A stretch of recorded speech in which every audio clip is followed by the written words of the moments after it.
प्यारे बुज़ुर्गों, माताओं, भाई और बहनों,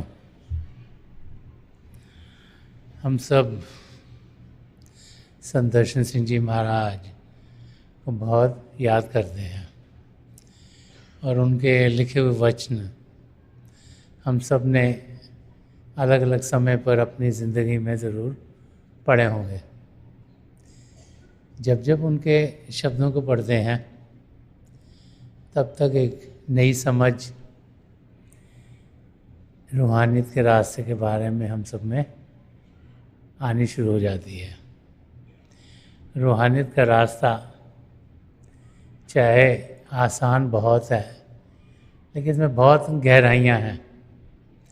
और संत दर्शन सिंह जी महाराज ने अलग अलग गज़लों के ज़रिए, अलग अलग वर्सेस के ज़रिए अलग अलग पहलू रूहानियत के बड़े खोल खोल के समझाए हैं। जब उनके लिखे हुए वचन हम पढ़ते हैं तो फिर उनमें हमें रूहानियत सही मायने में क्या है, इसको हम कैसे जानें, अपनी ज़िंदगी में इसको कैसे ढालें, और जिस ज़िंदगी में से हम गुज़र रहे हैं इसको समझें कैसे, वो हमारे सामने खुलना शुरू हो जाता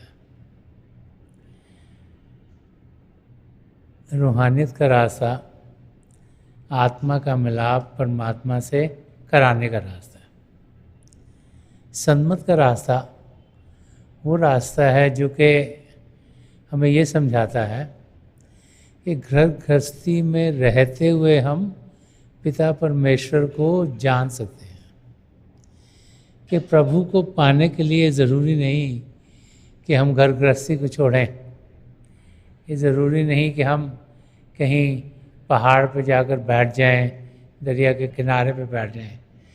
ये ज़रूरी नहीं कि अपनी जितनी रिस्पॉन्सिबिलिटीज़ हैं उनको छोड़ दें।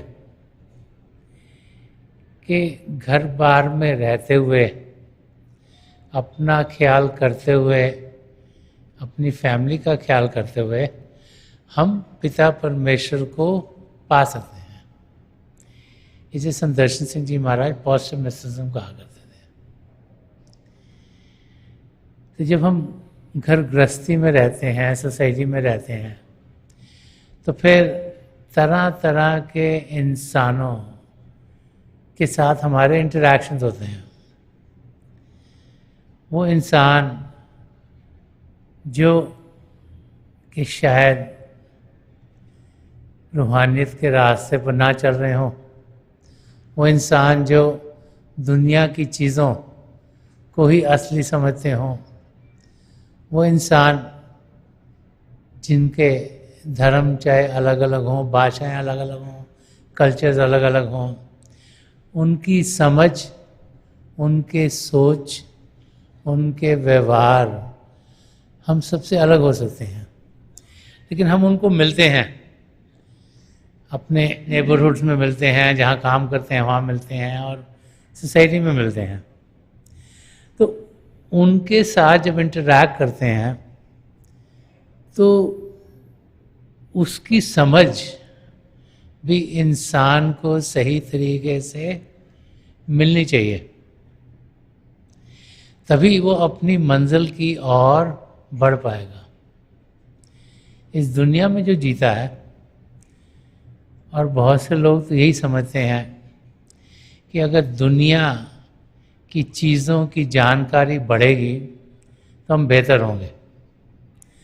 बहुत से लोग ये सोचते हैं अगर दुनिया में जीते हुए जो इस दुनिया में माना जाता है कि हमारे लिए अच्छा होगा या हमारे लिए प्रॉस्परस होगा, वो अगर हमारे पास होगा तो हम शायद अच्छे इंसान बनेंगे, बेहतर इंसान बनेंगे। और वो इंसान जो कि रूहानियत के रास्ते पर कदम बढ़ा रहा है, उसकी समझ में ये आता है कि पिता परमेश्वर की नज़दीकी से बढ़कर और कोई चीज़ नहीं है।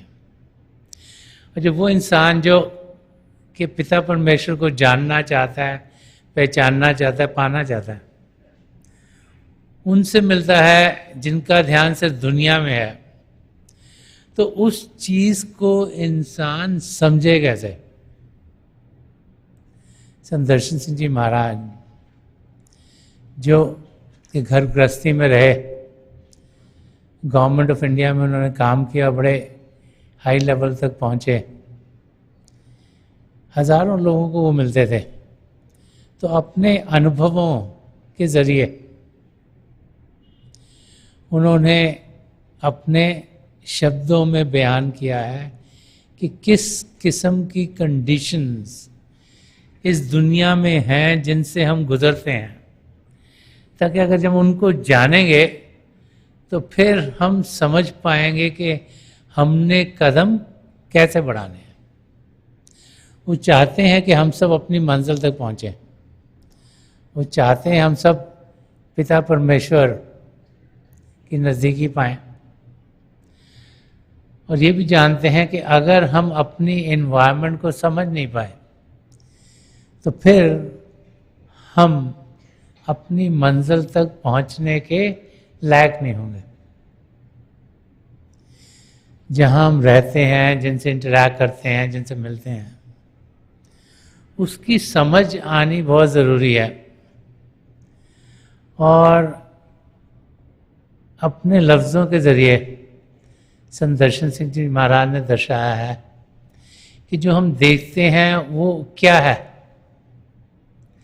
उसकी असलियत क्या है। तो कहते हैं कि इस दुनिया में तरह तरह के इंसान होते हैं। एक ऐसा इंसान होता है जो दुनिया की चीज़ों में लगा हुआ है और दुनिया की चीज़ों को वो पाने की कोशिश कर रहा है, कुछ पाने की कोशिश करता है, कुछ पाता है और बहुत कुछ नहीं पाता। और जब कुछ पाता है, अगर वो उसे चला जाता है तो उसको बहुत दुख दर्द होता है, और अगर कुछ पाना चाहता है और उसे नहीं पाता तो भी उसको दुख दर्द होता है।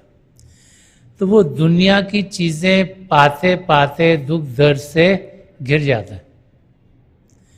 और जब वो दुख दर्द से घिर जाता है तब उसे लगता है कि शायद कोई हायर पावर है जो उसे मदद करे, तो वो फिर प्रभु की ओर झुकता है, उनकी ओर बढ़ता है। लेकिन बढ़ता किस लिए है? दुनिया की चीज़ें पाने के लिए।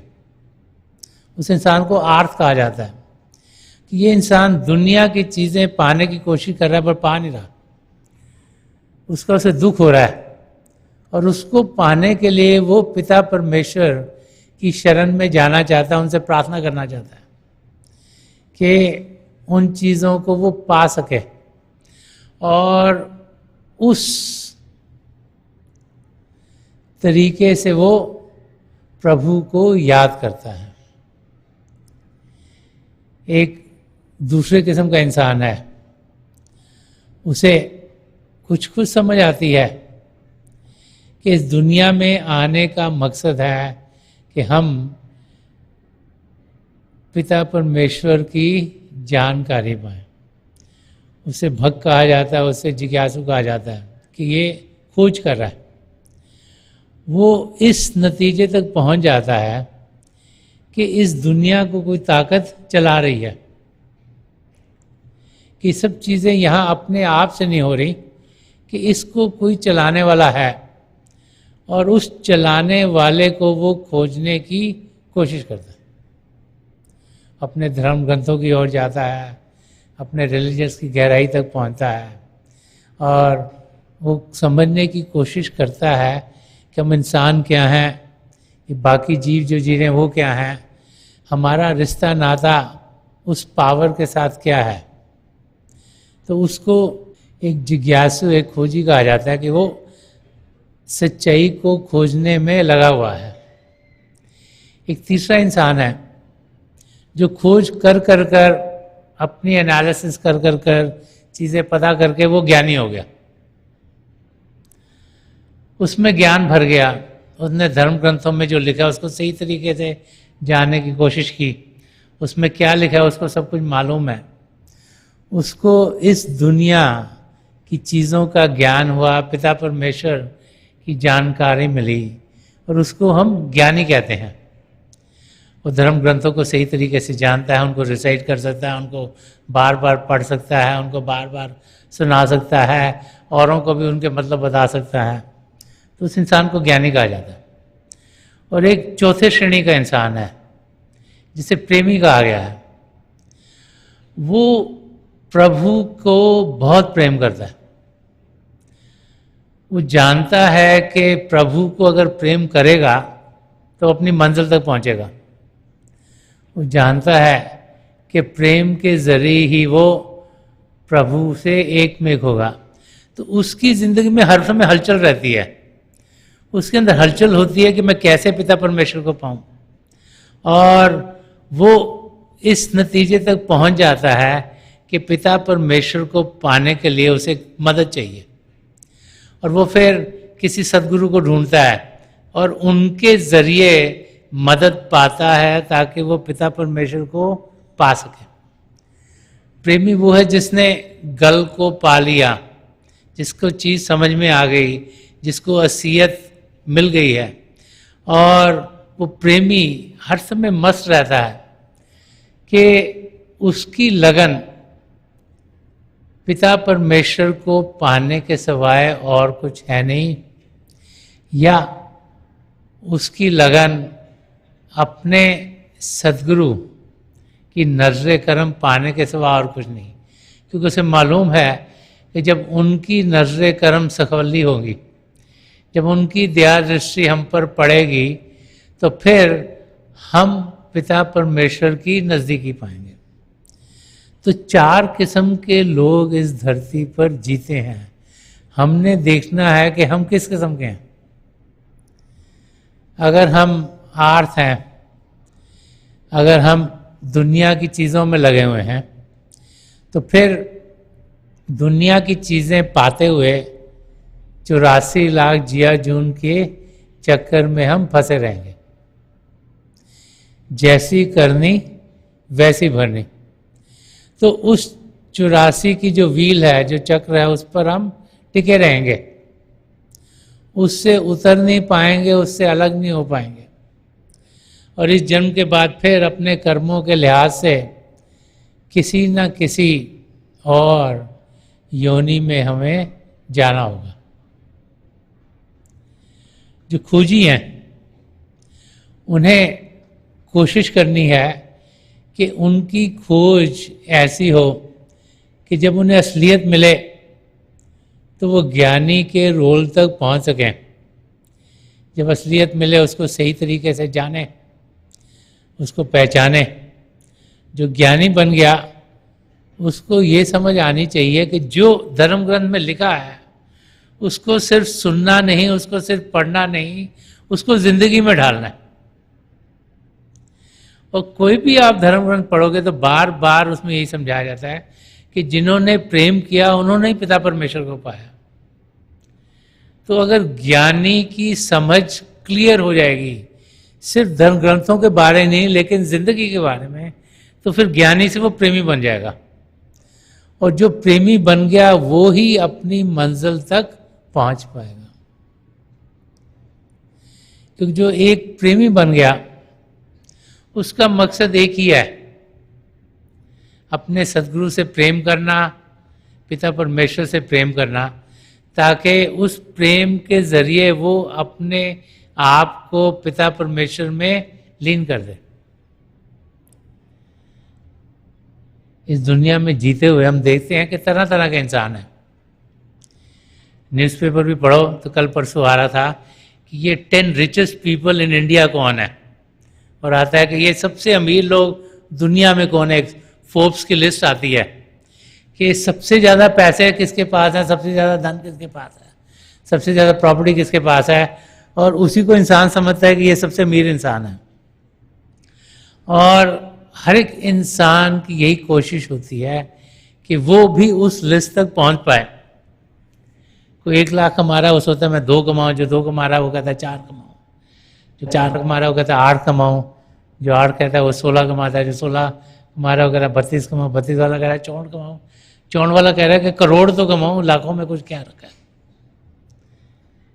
हर एक इंसान की कोशिश होती है कि वो इस दुनिया में जीता हुआ धन दौलत इकट्ठी करे, क्योंकि वो यही समझता है कि धन दौलत के जरिए ही मैं शायद बेहतर बनूंगा।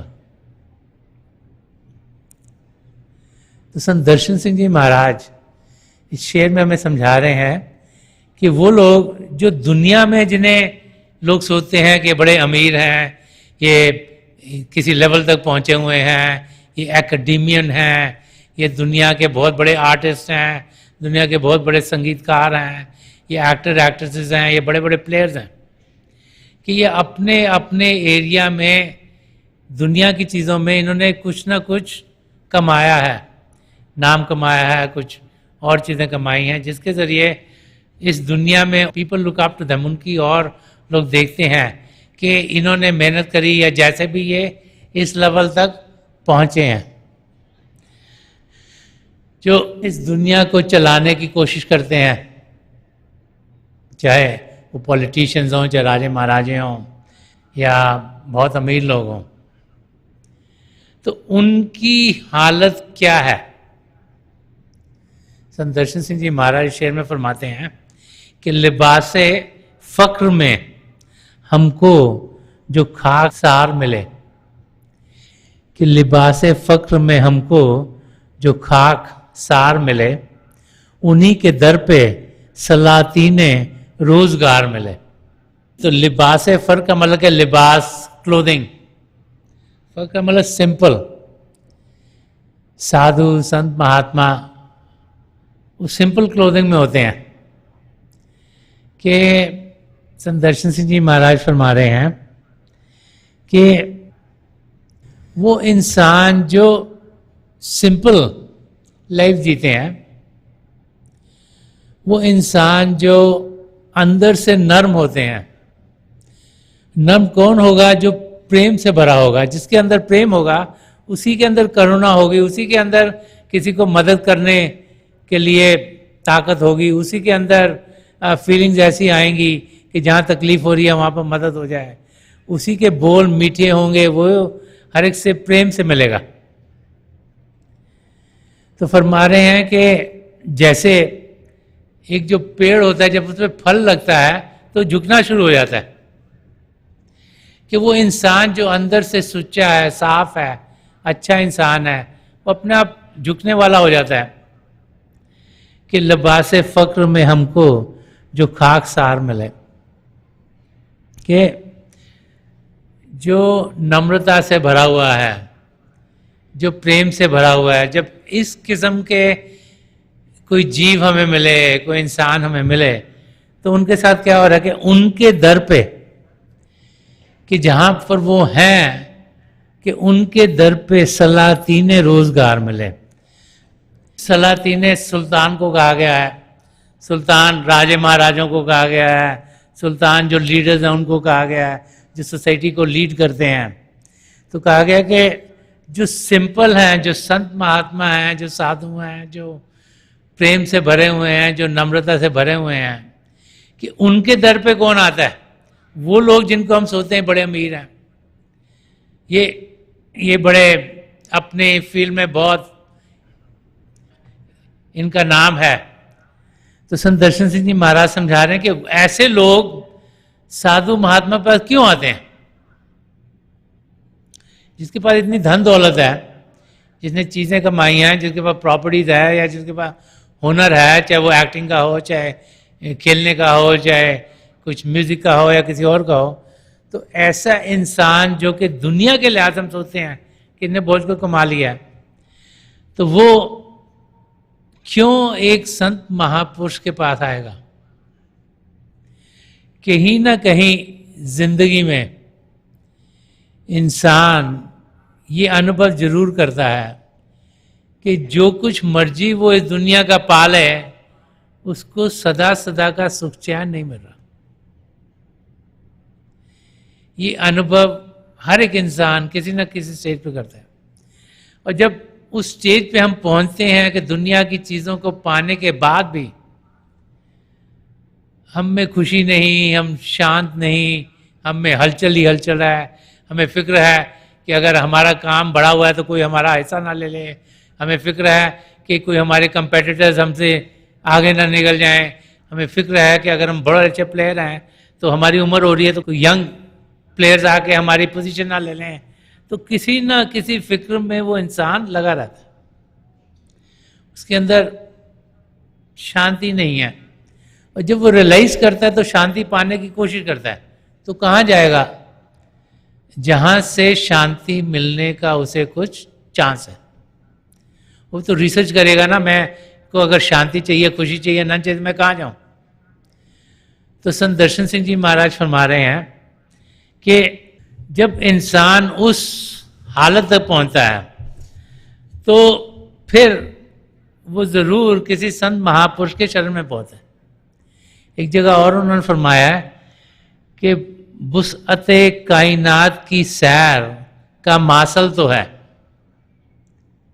वुसअते कायनात की सैर का मासल तो है, तेरे ही दर पे आएगा कल ये थका हुआ बशर।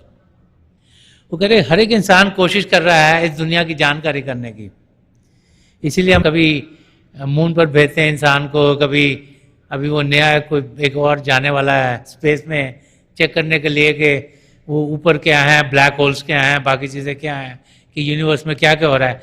तो इंसान जानकारी करने की कोशिश करता है कि दुनिया में क्या हो रहा है, कभी यहाँ भागता है, कभी यहाँ भागता है, कभी यहाँ भागता है। चाहे वो स्पेस के बारे में पता करे, चाहे दुनिया की चीज़ों के बारे में पता करे, चाहे समुद्र में क्या रहा उसको पता करे, चाहे पहाड़ के ऊपर क्या होता है उधर पता करे। इंसान इस धरती पर जीता हुआ, इस धरती की जानकारी पाते हुए और इस यूनिवर्स में जीता है, जिसमें जी रहा है, उसकी जानकारी पाता रहता है। तो संत दर्शन सिंह जी महाराज ने फरमाया कि जो ये कायनात है कि इसकी सैर इंसान कर रहा है, कभी यहाँ पे ढूंढता है, कभी वहाँ ढूंढता है, यहाँ ढूंढता है। तो ढूंढते ढूंढते क्या होगा कि तेरे ही दर पे आएगा कल ये थका हुआ बशर, कि ये इंसान जब यहाँ भागेगा, यहाँ भागेगा, यहाँ पे थक जाएगा किसी साइन पर, और जब थक जाएगा तो क्या होगा? उसको समझ में आएगा कि ओहो ये सब पता करने से तो कुछ फायदा नहीं मिला। 50, 60, 70, 80 साल के आसपास जब इंसान पहुंचता है सोचता है अब ज्यादा दिन नहीं रहे, तो फिर जो मकसद है जिंदगी का वो तो पूरा नहीं हुआ, तो ये बाकी चीजें खोज करने का कोई फायदा नहीं।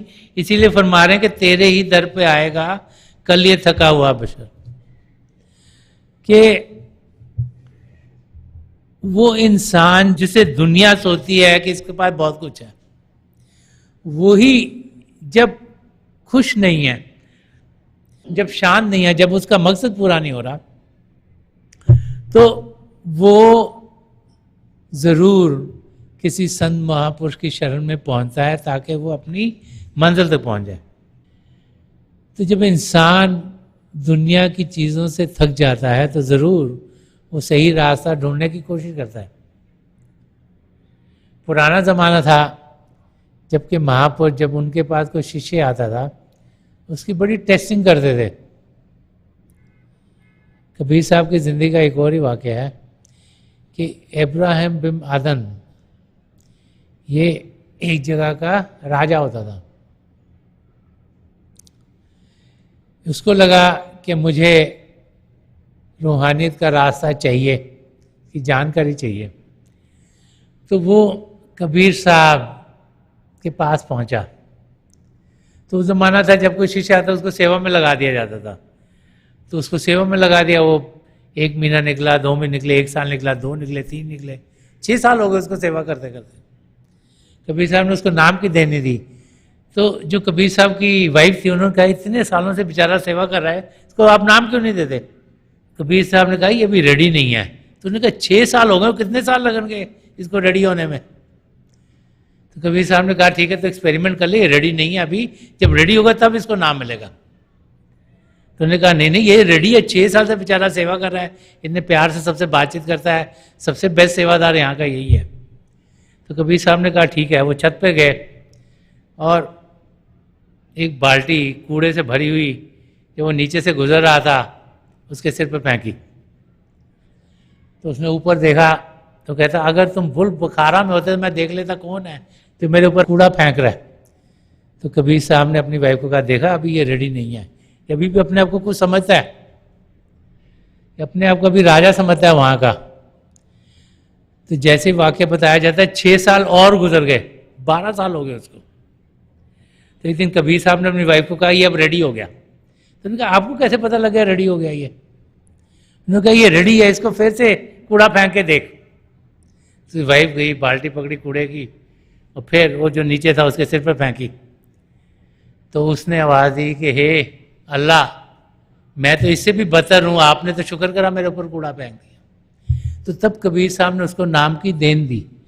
तो महापुरुष हमें बार बार ये समझाते हैं कि जब तक इंसान टकरें खाता नहीं तब तक उसकी ईगो बढ़ती चली जाती है, और रूहानियत का रास्ता पाने के लिए उस ईगो, उस हुमे का ख़त्म होना बहुत ज़रूरी है। और इसीलिए हिस्ट्री में जब देखते हैं तो बहुत से एग्जाम्पल्स मिलते हैं जो हमें बताते हैं कि कैसे इंसान जो कि दुनिया की चीज़ों में लगा था, उसकी ज़िंदगी में कुछ हुआ, उसमें के अंदर ये जागृति हुई कि मैं पिता परमेश्वर को पाऊँ। फिर उन्हें सर्च करना चाहिए, कोई यहाँ कोई यहाँ कोई यहाँ। और कोई लकी होते हैं जो कि सही जगह पर पहुंच जाते हैं, क्योंकि पिता परमेश्वर तो ना यहाँ ना यहाँ ना वहाँ सबके भीतर है। लेकिन हम कभी सोचते हैं कि ओहो ये वाला काम करना बड़ा मुश्किल है, जरूर यहाँ पिता परमेश्वर मिलेगा, तो हम बाहर की चीज़ों में फंसे रहते हैं। संत दर्शन सिंह जी महाराज ने एक जगह और फरमाया है कि हम इंसानों के साथ क्या होता है। तो फरमाते हैं जब आदमी मुद्दाए हक है तो क्या कहें मुद्दा कहाँ है। कह रहे कि हम सब में हक है अपनी मंजिल को पाने का, कि जब आदमी मुद्दाए हक है तो क्या कहें मुद्दा कहाँ है। खुदा है खुद जिसके दिल में पिन्हा, वो ढूंढता है खुदा कहाँ है। वो कह रहे हैं पिता परमेश्वर तो हमारे अंदर है, हम ढूंढ रहे हैं प्रभु कहाँ पर है। हम सोच रहे हैं शायद बाहर हमें प्रभु मिलेंगे, लेकिन प्रभु हम सबके भीतर बसे हुए हैं। इसीलिए जितने भी रास्ते हैं आप देखोगे प्रभु को पाने के, वो सब अभ्यास के रास्ते हैं, मेडिटेशन करने का रास्ता है, ध्यान टिकाने का रास्ता है, अंदर की दुनिया में जाने का रास्ता है। और उसी को esoteric side of our teaching कहा जाता है, जिसे परा विद्या कहा गया। अरे धर्म के जो अंदरूनी हिस्सा है उसकी हम जानकारी पाते नहीं, और बाहरी हिस्से में ही रह जाते हैं, जिसे एक्सोटेरिक टीचिंग कहा जाता है। तो संत दर्शन सिंह जी महाराज यहाँ समझा रहे हैं कि हम सबको हक है पिता परमेश्वर पाने का। जो मानव चोला मिला है इसमें वो सब पदार्थ दिए गए हैं जिसके जरिए हम पिता परमेश्वर को पाएं, लेकिन हम प्रभु को बाहर की दुनिया में खोज रहे हैं। कबीर साहब ने भी कुछ ऐसा फरमाया, वो फरमाता है कि तेरा साई तुझ में ज्यों पूपन में बास। वो कह रहे हैं जो पिता परमेश्वर तुम्हारे अंदर है, कैसे? जैसे कि एक फूल के अंदर उसकी फ्रेग्रेंस होती है, फ्रेग्रेंस फूल के अंदर ही छुपी हुई है, कि तेरा साई तुझ में ज्यों पूपन में बास, कस्तूरी का मृग ज्यों फिर सूंघे घास। वो कह रहे जो कस्तूरी है वो हिरन के अंदर है, और हिरन क्या कर रहा है, घास में उसको यहाँ ढूंढ रहा है, घास में वहाँ ढूंढ रहा है, यहाँ पे ढूंढ रहा है, उसको मालूम नहीं, उसको भीतर से आ रही है। और यही हालत हम सबकी है कि पिता परमेश्वर हमारे भीतर हैं, हम उनको ढूंढने की बजाय बाहर की दुनिया में लगे रहते हैं। और जब तक बाहर की दुनिया में लगे रहेंगे तब तक पिता परमेश्वर को पाने के हम लायक नहीं होंगे। महापुरुष बार बार समझाते हैं कि ये दुनिया जिसको मछली समझते हैं ये एक स्वप्न की दुनिया है। संत दर्शन सिंह जी महाराज ने भी एक जगह फरमाया कि जिंदगी खाबे मुसलसल के सिवा कुछ ना सही, कि ऐसा समझे जो लगातार चली जा रहा है। ये हम सोचते हैं ये भी असली, ये भी असली, ये भी असली है, यहाँ ये ले लें, वो ले लें, ये कर लें, ये सब असली है। कि जिंदगी खाबे मुसलसल के सिवा कुछ ना सही, इसकी ताबीर तो दर्शन को बता दे सके। तो इसका रहस्य क्या है? वो संत दर्शन सिंह जी महाराज की टीचिंग के जरिए हम पाते हैं। एक राजा था, वो सोया रात को, उसको सपना आया कि उसका सब कुछ छिन गया उससे, कि वो भिखारी बन गया, उसके बाल बच्चे भी भूखे हैं, उसको खाने के लिए कुछ नहीं है और उसकी बहुत बुरी हालत है। और ऐसे सुबह हुआ तो जो उसके मंत्री थे उसको उठाने के लिए आए, तो उन्हें उठाया तो राजा ने कहा मैं तो लुट गया, मैं तो बर्बाद हो गया, मेरा सब कुछ चला गया, और रो पिट रहा था राजा। तो उन्होंने उसको शीशा दिखाया, उसको कहा देखो तुमने तो ये पोशाक पहने हुए हैं राजा के, तो तुम कैसे लुट गए? और उसको समझाया कि वो स्वप्न था। तो हम सबकी भी यही हालत है, हम मन इंद्रियों के घाट पर जीते हुए जो बाहर की दुनिया है जिसकी हमें जानकारी आंखों के जरिए, कानों के जरिए और जो बाकी 5 इंद्रियों उनके जरिए होती है, उसी को असली समझ बैठे हैं। लेकिन महापुरुष समझाते हैं कि ये इस धरती पर हमें असलियत को पाने का, असलियत क्या है? यहाँ भीतर अंदर की दुनिया में जाने के लिए ये जो शिव नेत्र है, 10वां द्वार है, जब ध्यान यहाँ टिकेगा तब हम अंदर की दुनिया में जाने के लायक होंगे। तो महापुरुष समझाते हैं कि हम कदम अंदर की दुनिया में बढ़ाएं, तभी हम अपनी मंजिल तक पहुंच पाएंगे। और आज के दिन हम ये जाने कि महापुरुषों के वचनों को समझकर अपनी जिंदगी उन वचनों के जैसे बनाकर हम अपनी मंजिल तक पहुंच पाएंगे। संत दर्शन सिंह जी महाराज चाहते थे हम सब अपनी मंजिल तक पहुंचें, और इसीलिए वो बहुत कुछ कह गए हैं, समझा गए हैं, रास्ता में दिखा गए हैं। हमें उसे समझना ही नहीं, लेकिन उसको अपनी ज़िंदगी में ढालना है। और जो जो उनकी टीचिंग को अपनी ज़िंदगी में ढाल पाएगा वो अपनी मंजिल तक ज़रूर पहुंच पाएगा।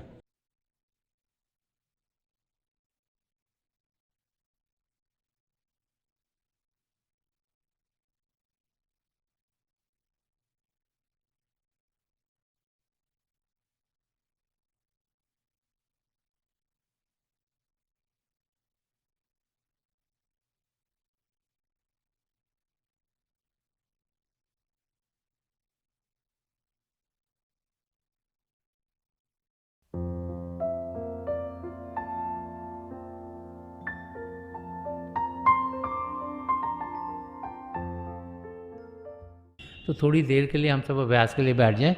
आप जहाँ भी बैठे आराम से बैठेगा, अपनी आंखें बंद कर लीजिएगा। ये जो आई बॉल्स आँखों को डेलें सीधे सामने और नीचे जैसे 8-10 इंच आपके सामने फोकस हो।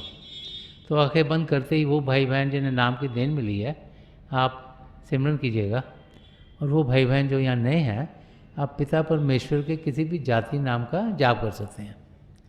जाप मन ही मन करना है, ऊंचा नहीं दोहराना। आपके सामने रोशनी खुलनी शुरू हो जाएगी। शुरू में हो सकता है रोशनी के चिन्ह हो, रोशनियाँ टिकी हुई हों, रोशनियाँ किसी भी रंग की हो सकती हैं, लाल, पीला, नीला, हरा, संतरी, सफ़ेद, कोई भी रंग हो। जो कुछ भी दिखता है उसके बीच में देखिएगा और बहुत से नज़ारे आपको देखने में मिलेंगे। मेरी प्रभु के चरण कमलों में जो पिछली सेंचुरी के महापुरुष हुए हजूर बाबा सावन सिंह जी महाराज, परम संत कृपाल सिंह जी महाराज, दयाल पुरुष संत दर्शन सिंह जी महाराज की चरण कमलों में यही प्रार्थना है कि जो जो हम सबके लिए बेहतर हो वही हमारी ज़िंदगी में ढले। इन महापुरुषों की इतनी दया में रहो कि हम सब के साथ जुड़ें और अपने भीतर प्रभु की ज्योत के दर्शन कर पाएँ। थोड़ी देर में मैं आपको इस बैठक से उठाऊँगा और मेरी शुभकामनाएं आप सबके साथ हैं।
छोड़ दीजिए जी, प्लीज़ लीव ऑफ।